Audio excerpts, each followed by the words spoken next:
Hi my beautiful people, welcome back to my mini vlog. তোমরা আগের পার্টেই দেখেছো আমি রাখির জন্য কিভাবে রেডি হয়েছি।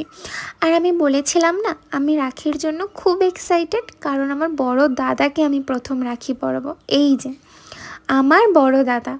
এবার ভাবছো তো সবাই, বড় দাদা বলছে কিন্তু এদিকে এত ছোট। হ্যাঁ, আমার বড় দাদা আমার থেকে অনেক ছোট। দাদা বলছি এই কারণেই, কারণ একজন দাদা যেমন তার বোনকে ভালোবাসে, আগলে রাখে, সব কিছু দিক থেকে প্রোটেক্ট করে, আমার সোনাইও তাই। আমাকে প্রচুর ভালোবাসে, সব কিছুতে আগলে রাখে। আমি সেটা ওর দিদি হয়ে ফিল করি, ভীষণ ভালোবাসে আমায়ও।